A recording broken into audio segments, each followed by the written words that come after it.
একজন যুবকের বেশে সাদা ধবধবে জুব্বা পরে সুগন্ধি মেখে মুমূর্ষু ব্যক্তির শিয়রে বসে বলে, ইয়া আইয়াতুহান নাফসুল মুতমাইন্নাহ, হে প্রশান্ত আত্মা, উখরুজি ইলা মাগফিরাতুল্লাহি ওয়া রিদওয়ানি, আল্লাহর ক্ষমা আর দয়ার দিকে বের হয়ে আসো। বলা মাত্রই মুমিনের আত্মাটা স্মুথলি বের হয়ে আসে। কাফান মিন আকফানিল জান্নাহ, হানুত মিন হানুতিল জান্নাহ, জান্নাত থেকে আনা সুগন্ধি কাফনের মধ্যে পেঁচিয়ে তিনি রূহটাকে নিয়ে ইল্লিনে চলে যায়। সরাসরি দেখে মালাকুল মাউতকে। আর যারা ইসলাম বিরোধী, কোরআন বিরোধী, তাদের সামনে এসে মালাকুল মাউত ত্রাস সৃষ্টি করে। আগে ধমক। হাইওয়েতে মাঝে মাঝে ডাকাতি হয় না? বাসগুলোর মধ্যে যখন ডাকাতি হয়, বাসে থাকে 50 জন, ডাকাত ঢুকে 5 জন, এই 5 জনের ভয়ে সবগুলো পেশাব করে দেয়। কারণ ত্রাস সৃষ্টি করে। এসেই চাইনিজ কুড়াল দিয়ে আগে কুবায় দেয় 4-5 জনের। রক্ত দেখে কি দেওয়ার সব আগে রেডি করে রাখে। মালাকুল মাউত এসে কাফের, নাস্তিক, মুশরিকদের সামনে সেরকম একটা ত্রাস সৃষ্টি করে। ভয়ে লোকটা কাঁপতে থাকে। ওর কাছে ভদ্র ভাষায় কথা বলে না, সুন্দর জামা পরে আসে না, কালো কুচকুচে চেহারা, ভয়ঙ্কর একটা রূপ নিয়ে, আকৃতি নিয়ে ইসলাম বিরোধীদের মাথার সামনে আসে। দুর্গন্ধযুক্ত চেহারার দেহ নিয়ে ধমক দিয়ে বলে, ও পাপাত্তা, ইয়া আইয়াতুহান নাফসুল খাবিসা উখরুজি ইলা গাদাবিল্লাহ, হে পাপাত্তা, আল্লাহর রাগ, ক্রোধ আর গজবের দিকে বের হয়ে আয়।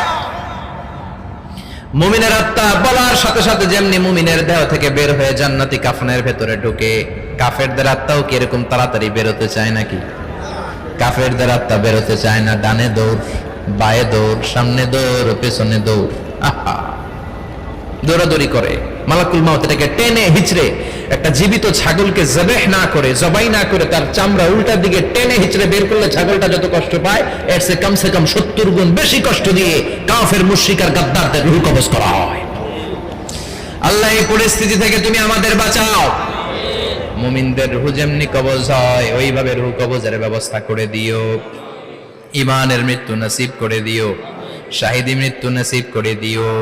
আমাকে শহীদ করে সেই মিছিলে শামিল করে নিও, যে মিছিলের নেতা মীর হামজা, খোবায়েবে খাব্বাব, আল্লাহর কাছে ছিল অতি প্রিয়, শামিল করে নিও। আমাকে শহীদ করে সেই মিছিলে শামিল করে নিও। পড়েন আমিন। আরো জোরে পড়েন আমিন। তার মানে বিমান দুর্ঘটনায় হোক, কিংবা লঞ্চ ডুবিতে হোক, কিংবা আগুনে পড়ে হোক, কিংবা আত্মঘাতী হামলায় হোক, যে যেখানেই মারা যায়, কবরের 3টা প্রশ্ন তার জন্য আছে না নাই? ইসলাম বিরোধীদের জন্য প্রশ্ন 3টা, আপনারা যারা মুমিন তাদের জন্য 4টা, আপনাদের জন্য একটা বেশি। আলহামদুলিল্লাহ কোন? কবরে এসে প্রথম প্রশ্ন করবে, মুনকার নাকির যখন চলে আসবে, 40 কদম যখন আত্মীয় স্বজনরা লাশটাকে কবরের মধ্যে দিয়ে 40 কদম চলে যায়, তখনই ফেরেশতা চলে আসে। আহা, শেষ, সব শেষ। এসেই পরীক্ষা শুরু। মার রব্বুক, তোর রবের নাম কি? চিল্লায় বলেন, আমাদের রবের নাম কি? আমরা বলবো রব্বি আল্লাহ, আল্লাহ আমারে রব। দমে দমে তনু মনে তারি অনুভব। পড়েন, আল্লাহ আমারে রব।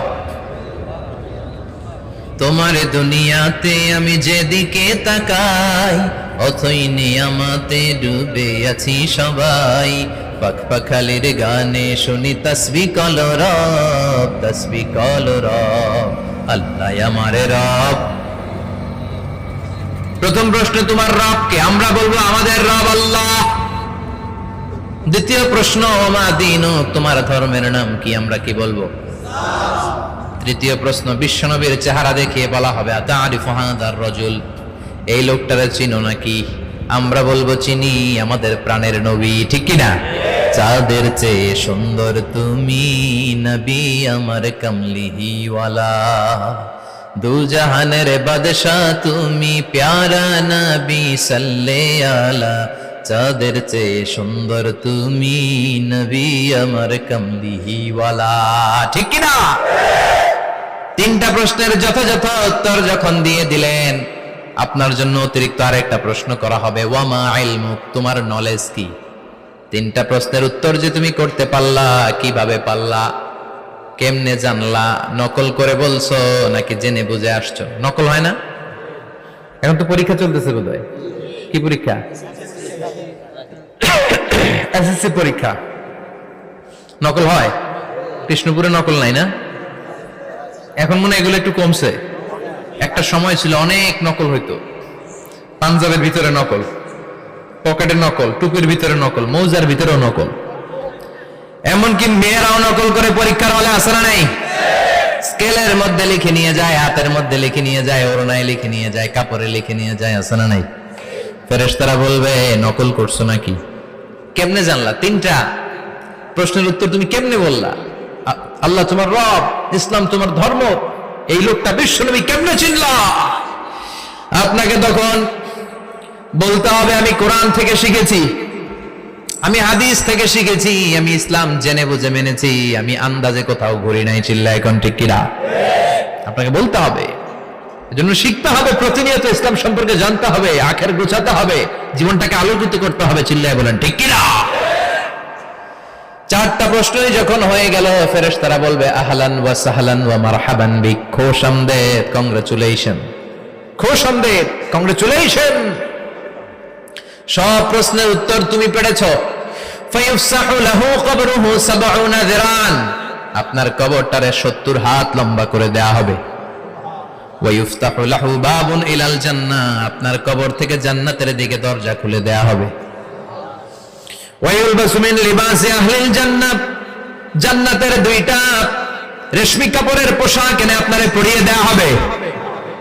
আর বলা হবে নাম কানাও মিলা আরুস, ঘুমাও, sleep, you should get some sleep now, তোমাকে লম্বা সময় পড়ে দিতে হবে, ঘুমাও। কানাও মিলা আরুস, যেমনি বর বাসর রাতে আরামসে ঘুম দেয়, বাসর রাতে যেমনি বর কনেকে নিয়ে মধুর ঘুম দেয়, তুমিও ঘুমাও, কেউ তোমার ঘুম ভাঙবে না। মালাক ইসরাফিলের কিয়ামতের জন্য ইসরাফিলের সিংহায় যে ফুৎকার আছে, ওই ফুৎকার ছাড়া কোনো কিছুই তোমার ঘুম ভাঙাতে পারবে না। আলহামদুলিল্লাহ পড়েন। আল্লাহ আমরাও যেন চারটা প্রশ্নের উত্তর দিয়ে লম্বা একটা ঘুম দিতে পারি, পড়ে না আমিন। ওয়াম্মাল কাফির ওয়া আহলুশ শিমাল, আর ইসলাম বিরোধী যারা, তাদের সামনে আসবে মালাকান আসওয়াদান আজরাকান, কৃষ্ণ বর্ণের দেহ, নীলাভ বর্ণের দুটো চোখ, গায়ের রং কালো, চোখের রং নীল। দেখতে কেমন লাগে? আলিফ লাইলার ভূতের মতো। কথা কন। গায়ের রং কালো, চোখের রং নীল। ফেরেশতা দুইটা আসবে, এসে ত্রাস সৃষ্টি করবে, এসে বলবে বল তোর রবের নাম কি? মার রব্বুক। ইসলাম বিরোধী মুশরিক, কাফের, নাস্তিক এরা বলবে আমি জানি না আমার রবকে, আমি জানি না, আমি তো আজীবন শুধু চেয়ার করেছি, মদ খেয়েছি, আমি ধর্ষণে সেঞ্চুরি করেছি দুনিয়ার বুকে, আমি টেন্ডারবাজি করেছি, চাঁদাবাজি করেছি, আমি মাস্তানি করেছি, আমার দাপটে এলাকার ইসলাম প্রিয়রা বাসায় ঘুমাতে পারে না। আমি ছিলাম টেন্ডারবাজ, আমি ছিলাম গডফাদার, সন্ত্রাসীদের লিডার, আমি ছিলাম ডন 1 2 3 সব, আমি ছিলাম ডনের ডন, আমি ছিলাম মাস্তান, রংবাজ। রব টবকে আমি তো জানি না। লাদ্রি লাদ্রি, আমার জিজ্ঞেস করো না। আবার প্রশ্ন করা হবে ওয়ামা দীনুক, তোর ধর্মের নাম কি? বলবে লা আদরি, আমার কোনো ধর্ম নাই, আমার কোনো ধর্ম নাই, আমি শুধু মৌজ মাস্তিতে ছিলাম, আমি আনন্দ ফুর্তি করেছি, ইসলাম নিয়ে আমার মাথা ব্যথা ছিল না, আজীবন ইসলামরে আমি বাস দিয়েছি। চিল্লায় বলেন ঠিক কিনা? ইসলাম বিরোধীদের সাথে ছিল আমার চলাফেরা, আমার সব সাঙ্গপাঙ্গ ছিল গুন্ডা বদমাশ, ইসলাম বিরোধী। রব কি, ইসলাম কি, এগুলো আমি জানি না। আমার এগুলো জিজ্ঞেস করো কেন? ধর্ম কি আমি জানি না, আমি কিচ্ছু মনে করতে পারছি না।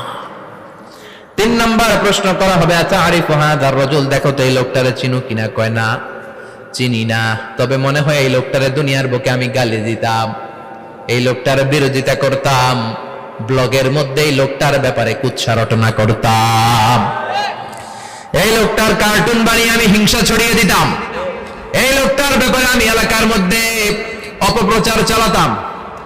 ফেরেশতারা বলবে তাই, এই ছিল তোর ডিউটি, দাঁড়া এখনই আমাদের খেলা শুরু, এখনই শুরু। ফায়ুতরাকু বিমাতারিক মিন হাদিদ, লোহার একটা হাতুড়ি দিয়ে মাথা থেকে পা পর্যন্ত পিটানো হবে, পিটিয়ে ওর গোশতের হাড্ডিগুলোকে থেতলে ফেলা হবে।